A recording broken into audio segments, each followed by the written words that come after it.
여러분 안녕하십니까? 네.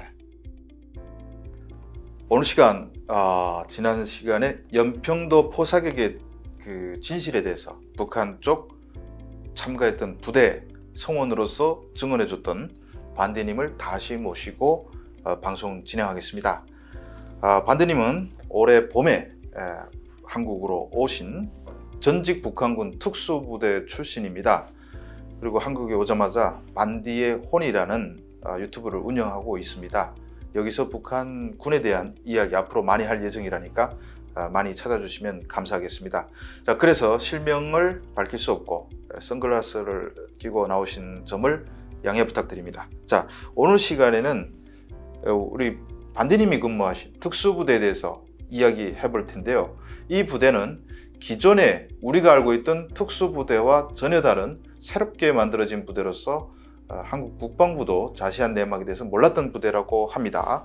자, 한번 제가 여쭤보겠습니다. 예. 자, 이 부대는 언제 왜 만들어진 부대입니까? 90년대 후반기, 예. 90년대 후반기 김정일의 명령에 의하여 예. 한 주일 동안의 좋은 군적인 범위에서 무력을 모아서 이렇게 만들어난 최고의 에이스들만 예. 모았다는 거죠. 그러니까 네. 전 군이라면 특수부대 출신들로 모았다는 거죠. 네, 근데 제가 부대에 도착해 보니까 정말 깜짝 놀란 것이 육해 공군 제복을 입은 사람들이 다 있었습니다. 네. 공군, 해군 다 네. 모아오는 그 부대인데 도대체 왜 이런 전군에서 사람들 모아서 부대를 만들었는지 그 이유가 궁금합니다.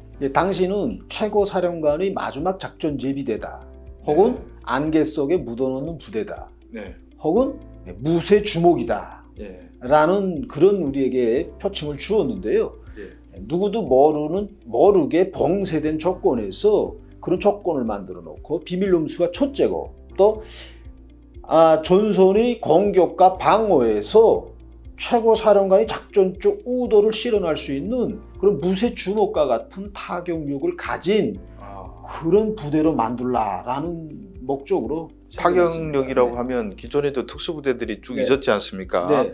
그 기존에 있던 우리가 기존에 알고 있는 특수부대는 우리가 어떻게 갈래치면 되냐면 일단 저격이 있죠. 네. 저격이라고 하면 한국의 특전사하고 대비되는 건데 북한에는 항공저격, 해상저격 이렇게 있습니다. 그래서 여기는 막 특수부대죠. 스키부대도 저격이 들어간 네. 거죠. 예.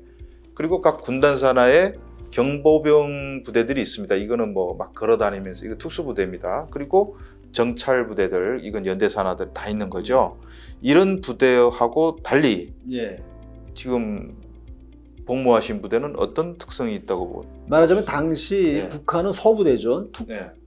특수작전에 대해서 많이 논하는 전술에 매달리고 있지 않습니까? 그런데 서부대전이다라고 하는 사명을 볼 때, 임무와 사명을 볼 때 개인 무기에 우거한 쥐들이 쏠라닥질이다라고 묘사할 수 있습니다. 그러니까 특수전 부대는 아주 사람들이 총도 잘 쏘고 날쌔긴 하지만은 정신적으로 강인은 하지만은 전선에 이 말하자면 전략적으로 봤을 때 구도를 완전히 바꿀 수 있는 능력은 못 된다. 못 된다. 쥐들이 쏠라닥질이다. 쉽게 말하면 그렇죠. 네. 그 쥐들의 쏠라닥질이 아주 잘 이해됩니다. 그런데 이 부대는 그러한 자질을 갖추고 있으면서도 곰 발통의 타격과도 같은 그런 한 방에 구멍을 내거나 한 방에 전선의 형편을 역전시킬 수 있는 그런 부대가 필요한 겁니다. 그래서 매 군인들이 자질은 조격 경보병의 자질로 준비를 하고 거기에 기계와 수단을 전문화된 기계와 수단을 거기다 장약시켜 준 것입니다. 장비시켜 줬어요. 기계 수단이라고 하면 어떤 것들이 뭐 주로 탱크도 있어요, 부대? 탱크, 장갑차, 자행포, 방사포 다 있는데요. 주로 경량화를 우선시하고 있습니다. 경량화. 말하자면 탱크도 수륙 양용용 경량화된 경땅크 이렇게 되어 있습니다. 그래야 속도를 보장할 수 있거든요. 그래서 한강을 도하하거나 낙동강을 도하할 때 이 기계화 부대의 전진 보장대대의 다리가 놓아진 다음에 넘어가는 중땅크들이 아니라 그저 나가는 노상에 강이든 산이든 둘이든 뚫고 넘어가서 교두부를 만들면 다음 기본 타격 용량이 넘어온다라는 그런 면에서 조직이 됐습니다. 아, 그러면 그 병사들이 그 뭐 배도 몰고 탱크도 몰고 포도 쏘고 모든 거 다 갖추게끔 가르쳐 준다는 건가요? 네, 흔히 땅크병이다, 탱크병이다라고 하면 탱크를 몰고 전장에 뛰어들었다가 탱크가 파괴된 다음에는 아무것도 할 일이 없습니다. 주머니에 무장은 권총이 나고요. 예. 그것으로는 돌격 준비를 하는 보병 전술도 모르고 있어요. 예. 그러니 일단 파괴가 되면 이 사람들은 병사는 병사지만 싸울 줄 모르는 보병 병사가 되고 맙니다. 아. 예. 그러니까 지금 새로 만든 부대는 네. 탱크 몰고 오다가 탱크가 파괴되면 바로 뛰쳐나가서 특수부대원으로 산에 올라가서 네. 자기가 육탄이 돼서라도 자기의 목표를 임무를 수행한다. 아. 네, 이렇게 그러니까 되어 있습니다. 기존의 북한의 특수부대에 플러스 중장비, 장비, 기동력 그리고 이게 모든 이렇게 운전 전투 물자를 전투 기제를 다룰 수 있는 그런 능력을 보유하게끔 만들었다 이렇게 보시면 되는 거예요. 네.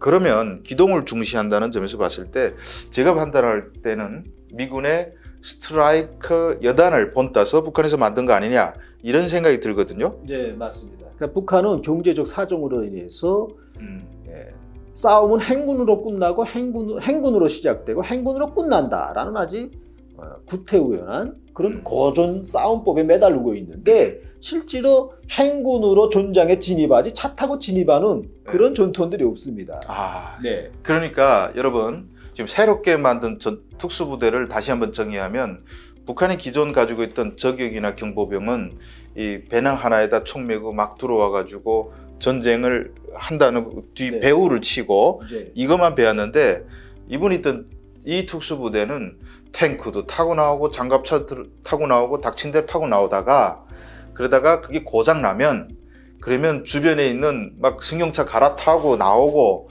그리고 또 육체적 능력이 이 저격의 육체적 능력이니까 산으로 튀어서라도 싸우고 쉽게 말하면 죽을 때까지 싸우게 만드는 그런 부대인 것 같습니다. 그러면 전번 시간에 우리가 연평도 얘기를 했는데 그 부대 방사포도 있다는 겁니다. 네, 대구경 방사포가 있습니다. 그러니까 첫째로는 타격력과 화력 밀도에서 전선에 돌파구를 내는 것이고요.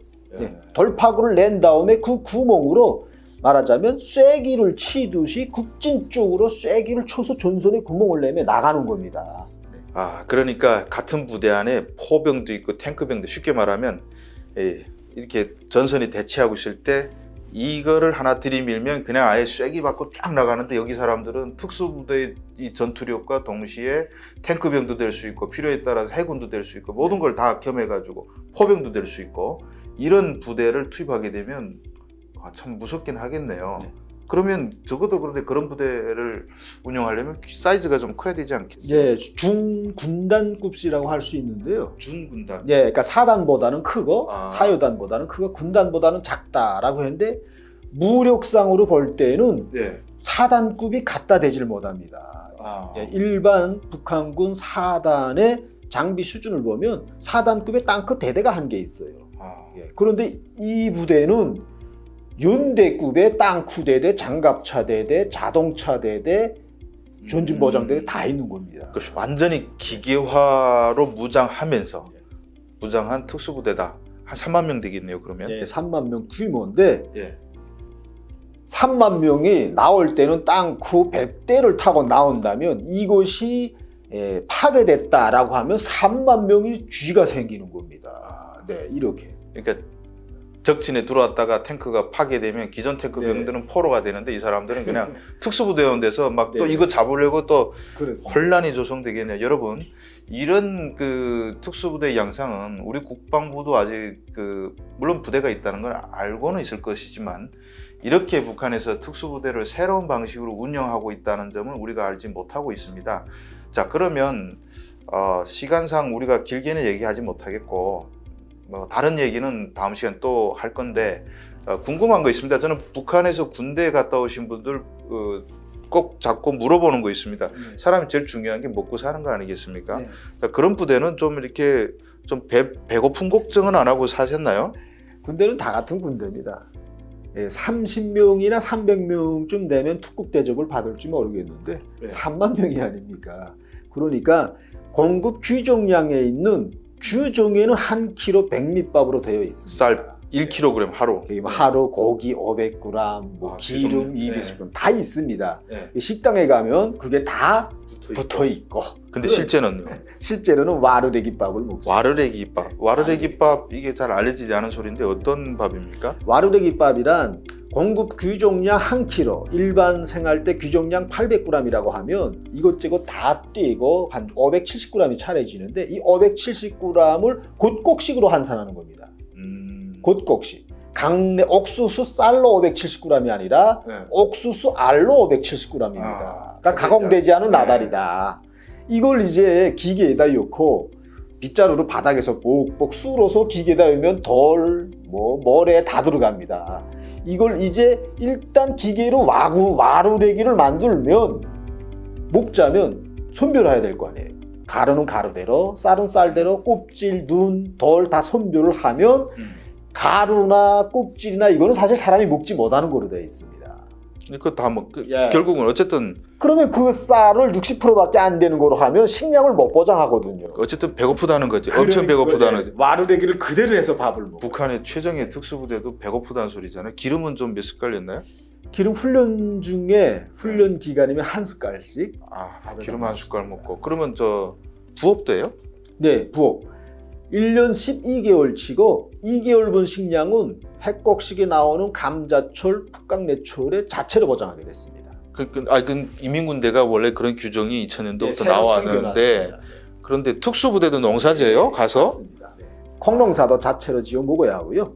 참 의도는 요란한데 네. 이런 병사들이 전투력이 얼마나 나올지는 좀 지켜봐야 되겠습니다만은 그렇다 해서 무시할 수는 없죠. 이제 우리 반디님은 뭐 주먹 보니까 엄청 훈련한 흔적들이 많이 나오는데 한 4~5명 맞닥뜨리면 자신 있나요? 네, 그래도 제대된 다음에 네. 흔히 서부대다라고 하면 북한군에서는 일반 병종, 병사들이 손만 보고도 오다가 물러나곤 합니다. 그런데 제대돼서도 강도 군인들을 만나서 한 서너 번 정도는 이겼어요?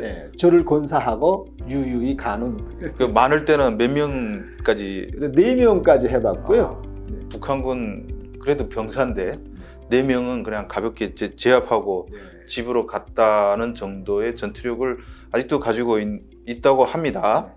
직접 보여드리고 싶은데 필드에 나가서 한번 보여드려야 되겠는데. 네. 자, 그러면 이런 훈련을 북한군에서 어떻게 하는지 이 훈련에 대해서 포커스를 맞춰서 다음 시간에 우리가 다시 한번 들어보도록 하는 시간을 갖도록 하겠습니다. 여러분, 우리 반디님이 그 반디혼이라는 유튜브를 통해서 많이 북한군 얘기를 이제부터 하겠다고 하니까 그 유튜브도 반디의 혼 많이 찾아주시길 부탁드리고요.